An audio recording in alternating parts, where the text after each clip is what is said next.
Item ಯಾವುದೇ ಇರಲಿ try ಮಾಡಿ ಆಚಿ ಚಿಕನ್ ಮಸಾಲಾ. ರಾಜ್ಯಸಭಾ ಚುನಾವಣೆಗೆ ದಿನಾಂಕ ಪ್ರಕಟವಾಗಿದೆ. ಜೂನ್ 1ಕ್ಕೆ ರಾಜ್ಯಸಭಾ ಚುನಾವಣೆಗೆ ಅಧಿಸೂಚನೆಯನ್ನು ಹೊರಡಿಸಲಾಗಿದೆ. ಕೇಂದ್ರ ಚುನಾವಣಾ ಆಯೋಗದಿಂದ ಈ ಬಗ್ಗೆ ಘೋಷಣೆ ಮಾಡಲಾಗಿದೆ. ಜೂನ್ 8ರಂದು ನಾಮಪತ್ರ ಸಲ್ಲಿಸುವುದಕ್ಕೆ ಕೊನೆಯ ದಿನವಾಗಿ ನಿಗದಿಪಡಿಸಲಾಗಿದೆ. ಜೂನ್ 18ಕ್ಕೆ ರಾಜ್ಯಸಭೆಯ 24 ಸ್ಥಾನಗಳಿಗೆ ಎಲೆಕ್ಷನ್ ನಡೆಯುತ್ತೆ. 10 ರಾಜ್ಯಗಳ 24 ರಾಜ್ಯಸಭಾ ಸ್ಥಾನಗಳಿಗೆ ಈ ಎಲೆಕ್ಷನ್ ನಡೆಯುವಂಥದ್ದು. ರಾಜ್ಯದ 4 ಸ್ಥಾನಗಳಿಗೆ ರಾಜ್ಯಸಭಾ ಚುನಾವಣೆ ನಡೆಯುತ್ತೆ. ಜೂನ್ 18ಕ್ಕೆ ಮತದಾನ ನಡೆಯುತ್ತೆ. ಅಂದೇ ಫಲಿತಾಂಶ ಕೂಡ ಹೊರಬರುತ್ತೆ. ಕರ್ನಾಟಕ ಸೇರಿ ಒಟ್ಟು 10 ರಾಜ್ಯಗಳ 24 ರಾಜ್ಯಸಭಾ ಸ್ಥಾನಗಳಿಗಾಗಿ ಈ ಒಂದು ಎಲೆಕ್ಷನ್ ನಡೆಯುವಂಥದ್ದು. ರಾಜ್ಯಸಭಾ ಚುನಾವಣೆಗೆ ಈ ಒಂದು ದಿನಾಂಕ ಪ್ರಕಟವಾಗಿರುವಂಥದ್ದು. ಕೇಂದ್ರ ಚುನಾವಣಾ ಆಯೋಗದಿಂದ ಈ ಒಂದು ಘೋಷಣೆಯನ್ನ ಮಾಡಲಾಗಿದೆ. ಜೂನ್ 1ಕ್ಕೆ ಈ ಒಂದು ಎಲೆಕ್ಷನ್ ನಡೆಯುತ್ತೆ ಅನ್ನುವಂಥ ಅಧಿಸೂಚನೆಯನ್ನ ಹೊರಡಿಸಲಾಗಿದೆ. ಹಾಗಾಗಿ ಈ ಒಂದು ಎಲೆಕ್ಷನ್ಗೆ ಸಂಬಂಧಪಟ್ಟಂತೆ ಜೂನ್ 8ರಂದು ನಾಮಪತ್ರ ಸಲ್ಲಿಸುವುದಕ್ಕೆ ಕೊನೆಯ ದಿನವನ್ನ ನಿಗದಿ ಮಾಡಲಾಗಿದೆ. ಹಾಗೆ ಜೂನ್ 18ಕ್ಕೆ ರಾಜ್ಯಸಭೆಯ 24 ಸ್ಥಾನಗಳಿಗೆ ಎಲೆಕ್ಷನ್ ನಡೆಯುವಂಥದ್ದು. ಇದರಲ್ಲಿ 10 ರಾಜ್ಯಗಳ 24 ರಾಜ್ಯಸಭಾ ಸ್ಥಾನಗಳಿಗೆ ಎಲೆಕ್ಷನ್ ನಡೆಯುತ್ತೆ. ಹಾಗಾಗಿ ರಾಜ್ಯದ 4 ಸ್ಥಾನಗಳೇನಿವೆ ಆ ಸ್ಥಾನಗಳಿಗೂ ಕೂಡ ಇದರಲ್ಲಿ ಒಂದು ಚುನಾವಣೆ ನಡೆಯುವಂಥದ್ದು. ಹಾಗಾಗಿ ಜೂನ್ 18ಕ್ಕೆ ಏನು ಮತದಾನ ನಡೆಯುತ್ತೆ, ಅಂದೇ ಫಲಿತಾಂಶ ಕೂಡ ಹೊರಬರುವಂಥದ್ದು. ಒಟ್ಟಾರೆ ಈಗ 24 ರಾಜ್ಯಗಳಿಗೆ ರಾಜ್ಯಸಭಾ ಕ್ಷೇತ್ರಗಳಿಗಾಗಿ ಒಂದು ಚುನಾವಣೆ ನಡೆಯುತ್ತಿರುವಂಥದ್ದು. ಮಾಜಿ ಪ್ರಧಾನಿ ಎಚ್ ಡಿ ದೇವೇಗೌಡ, ಎಐಸಿಸಿ ಅಧ್ಯಕ್ಷ ಮಲ್ಲಿಕಾರ್ಜುನ್ ಖರ್ಗೆ, ಬಿಜೆಪಿಯ ಈರಣ್ಣ ಕದಾಡಿ ಹಾಗೂ ನಾರಾಯಣ ಕೊರಗಪ್ಪ ಸದಸ್ಯರ ಅವಧಿ ಮುಕ್ತಾಯವಾಗುತ್ತೆ. ಜೂನ್ 1ಕ್ಕೆ ಅಧಿಸೂಚನೆಯ ಪ್ರಕಟವಾಗುವಂಥದ್ದು. ಜೂನ್ 8 ನಾಮಪತ್ರ ಸಲ್ಲಿಕೆಗೆ ಕೊನೆಯ ದಿನವಾಗುತ್ತೆ. ಹಾಗೆ ಜೂನ್ 9 ನಾಮಪತ್ರ ಪರಿಶೀಲನೆ, ಈ ಎಲ್ಲಾ ಕಾರ್ಯಗಳು ನಡೆಯುವಂಥದ್ದು. ಹಾಗಾಗಿ ಈಗ ಈ ಒಂದು ಎಲೆಕ್ಷನ್ನ ವಿಚಾರವಾಗಿ ಇದ್ದಂಥ ಗೊಂದಲಗಳಿಗೆ ತೆರೆ ಬಿದ್ದಿದೆ. ಕೊನೆಗೂ ಈ ಒಂದು ದಿನಾಂಕವನ್ನ ಪ್ರಕಟ ಮಾಡಲಾಗಿದೆ. ಚುನಾವಣಾ ಆಯೋಗ ಈ ಒಂದು ದಿನಾಂಕವನ್ನ ಪ್ರಕಟ ಮಾಡಿರುವಂಥದ್ದು. ಹಾಗಾಗಿ ಜೂನ್ 1ಕ್ಕೆ ಚುನಾವಣೆ ನಡೆಯುತ್ತೆ ಅನ್ನುವಂಥ ಅಧಿಸೂಚನೆಯನ್ನ ಹೊರಡಿಸಲಾಗಿದೆ. ಅದಕ್ಕೆ ಬೇಕಾಗಿರುವಂತಹ ತಯಾರಿಗಳನ್ನ ಈಗಾಗಲೇ ನಡೀತಾ ಇರುವಂಥದ್ದು. ಯಾವ ದಿನಾಂಕ ಯಾವುದಕ್ಕೆ ಅಂತ ಹೇಳಿ ಈಗಾಗಲೇ ನಿಗದಿ ಮಾಡಲಾಗಿದೆ. ನಾಮಪತ್ರ ಸಲ್ಲಿಕೆಗೆ, ನಾಮಪತ್ರ ಪರಿಶೀಲನೆಗೆ ಹಾಗೆ ಚುನಾವಣೆಗೆ, ಅದರ ಫಲಿತಾಂಶಕ್ಕೆ ಎಲ್ಲಾ ದಿನಾಂಕಗಳನ್ನ ಈಗಾಗಲೇ ಪ್ರಕಟ ಮಾಡಲಾಗಿದೆ. ಇದರ ಆಧಾರದ ಮೇಲೆಗೆ ಚುನಾವಣೆ ನಡೆಯುತ್ತೆ. ಒಟ್ಟು 24 ಸ್ಥಾನಗಳಿಗೆ ಈ ಎಲೆಕ್ಷನ್ ನಡೆಯುವಂಥದ್ದು. ಈ ಎಲೆಕ್ಷನ್ನ ಮತದಾನ 18ಕ್ಕೆ ನಡೆಯುತ್ತೆ. ಅಂದೇ ಫಲಿತಾಂಶ ಕೂಡ ಹೊರಬರುತ್ತೆ. ಇದರ ಬಗ್ಗೆ ಕೇಂದ್ರ ಚುನಾವಣಾ ಆಯೋಗದಿಂದ ದಿನಾಂಕ ಪ್ರಕಟವಾಗಿರುವಂಥದ್ದು. ಈ ಬಗ್ಗೆ ಹೆಚ್ಚಿನ ಮಾಹಿತಿಯನ್ನು ನಮ್ಮ ಪ್ರತಿನಿಧಿ ರಾಜಪ್ಪ ಸುತ್ತೂರು ನೀಡ್ತಾ ಹೋಗ್ತಾರೆ.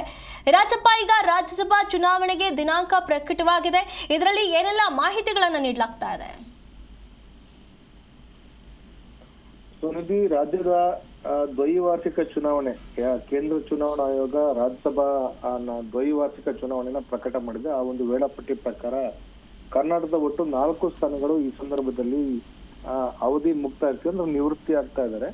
ಅದರಲ್ಲಿ ಪ್ರಮುಖವಾಗಿ ಮಲ್ಲಿಕಾರ್ಜುನ್ ಖರ್ಗೆ ಅವರು, ಎಐಸಿಸಿ ಅಧ್ಯಕ್ಷ ಅಂತ ಮಲ್ಲಿಕಾರ್ಜುನ್ ಖರ್ಗೆ ಅವರು, ಎಚ್ ಡಿ ದೇವೇಗೌಡರು, ಮಾಜಿ ಪ್ರಧಾನಿ ಎಚ್ ಡಿ ದೇವೇಗೌಡರು ಮತ್ತು ಈರಣ್ಣ ಕಡಾಡಿ, ಬಿಜೆಪಿಯ ಸಂಸದರಾಗಿರುವಂತಹ ಈರಣ್ಣ ಕಡಾಡಿ ಮತ್ತೆ ನಾರಾಯಣ ಕೊರಗಪ್ಪ ಇವರು ಸಹ ಬಿಜೆಪಿ ಇದ್ದಾರೆ. ಒಟ್ಟು 4 ಜನರು 4 ಸ್ಥಾನಗಳು ತೆರವಾಗ್ತಾ ಇದೆ.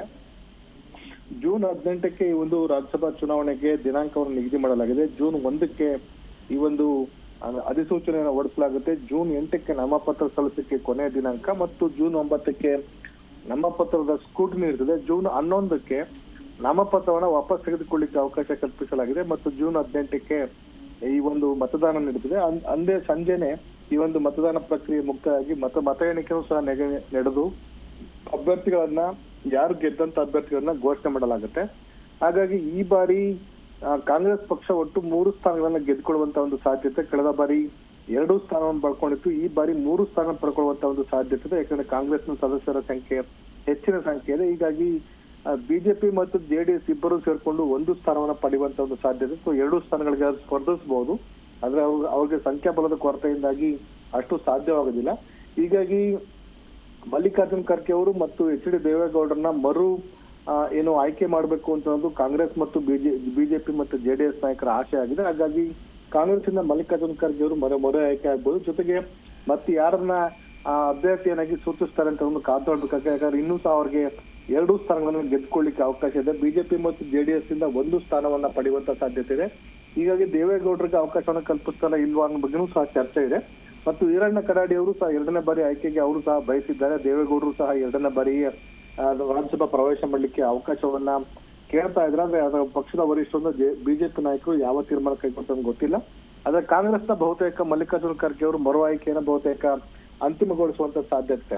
ಇನ್ನು ಉಳಿದಂತೆ ಈ ಬಾರಿಯ ಏನು ರಾಜ್ಯಸಭಾ ಚುನಾವಣೆಯಲ್ಲಿ ಕಾಂಗ್ರೆಸ್ ಪಕ್ಷಕ್ಕೆ ಹೆಚ್ಚಿನ ಸ್ಥಾನವನ್ನು ಗಳಿಸುವಂತ ಸಾಧ್ಯತೆ ಇರೋ ಕಾರಣಕ್ಕೋಸ್ಕರ ಬಹುತೇಕ ಆಯ್ಕೆ ಪ್ರಕ್ರಿಯೆಗೂ ಸಹ ಆದಷ್ಟು ಶೀಘ್ರವಾಗಿ ಅಭ್ಯರ್ಥಿಗಳನ್ನ ಆಯ್ಕೆನ ಯಾರು ಮಾಡಬೇಕು ಅನ್ನೋದು ಸಹ ತೀರ್ಮಾನ 1-2 ದಿನಗಳಲ್ಲಿ ತೆಗೆದುಕೊಳ್ಳುವಂತ ಒಂದು ಸಾಧ್ಯತೆ ಇದೆ. ಹೀಗಾಗಿ ಜೂನ್ 24ರಂದು ಏನು ಖಾಸಗಿ ಹೋಟೆಲ್ನಲ್ಲಿ ಈ ಒಂದು ಸಭೆಯನ್ನು ಕರೆಯಲಾಗಿದೆ.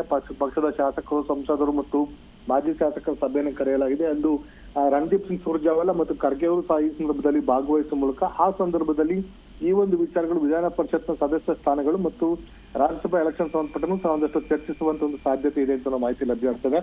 ಒಟ್ಟಾಗಿ ಕೇಂದ್ರ ಚುನಾವಣಾ ಆಯೋಗ ಪ್ರಕಟ ಮಾಡಿರುವಂತಹ ಏನು ರಾಜ್ಯಸಭಾ ಚುನಾವಣೆಗೆ ರಾಜ್ಯ ಕಾಂಗ್ರೆಸ್ ಪಕ್ಷ ಮತ್ತು ಪಕ್ಷಕ್ಕೆ ಹೆಚ್ಚುವರಿ 1-2 ಸ್ಥಾನಗಳು ಸಿಗ್ತಾ ಇರುವಂತದ್ದು ಅವ್ರಿಗೆ ಲಾಭ ಆಗ್ತಾ ಇದೆ. ಯಾಕಂದ್ರೆ ರಾಜ್ಯಸಭೆಯಲ್ಲಿ ಕಾಂಗ್ರೆಸ್ ಪಕ್ಷಕ್ಕೆ ಏನು ಒಂದಷ್ಟು ಹೆಚ್ಚುವರಿ ಸ್ಥಾನಗಳು ಲಭ್ಯವಾಗಲಿಕ್ಕೆ ಇದು ಅವಕಾಶವನ್ನ ಕಲ್ಪಿಸಿದೆ. ಸುನಿಧಿ, ಧನ್ಯವಾದಗಳು ರಾಜಪ್ಪ ನಿಮ್ಮೆಲ್ಲ ಮಾಹಿತಿಗಾಗಿ.